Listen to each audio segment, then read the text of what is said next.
আজ হলো সানডে। সন্ধ্যাবেলা ঘুম থেকে উঠে ভাবলাম আজকে ডমিনোজ থেকে একটা পিৎজা অর্ডার করি, কারণ আজকে না আমি বাড়িতে একদমই একা। Hello everyone, welcome to my mini blog. Calling বেলের আওয়াজ শুনে দৌড়ে গিয়ে দেখি পিৎজা অলরেডি চলে এসছে। এত ফাস্ট ডেলিভারি দেবে আমি সেটা ভাবতেও পারিনি।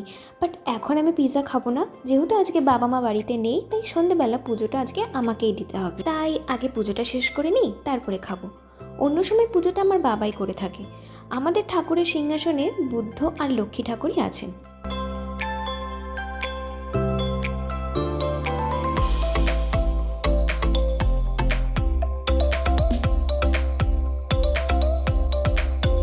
বাস, আমার পুজো দেওয়াটা ডান।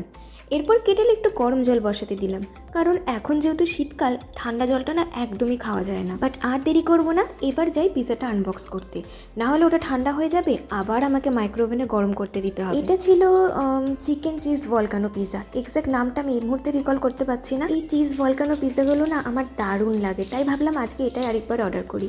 এখন আমি সিজলারগুলো দিয়ে দিচ্ছি।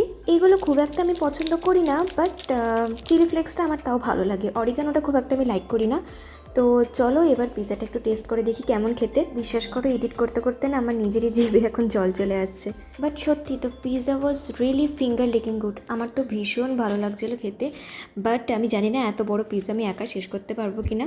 তো চলো আমি আমার ব্লগ দেখতে দেখতে পিৎজাটা একটু এনজয় করি। আর তোমরা যারা যারা এখন এই ব্লগটা দেখোনি, আমি লিঙ্ক শেয়ার করে দেবো, তোমরা অবশ্যই ভিডিওটা দেখে নিও। আশা করি খুব ভালো লাগবে। তো চলো আজকের মতন টাটা।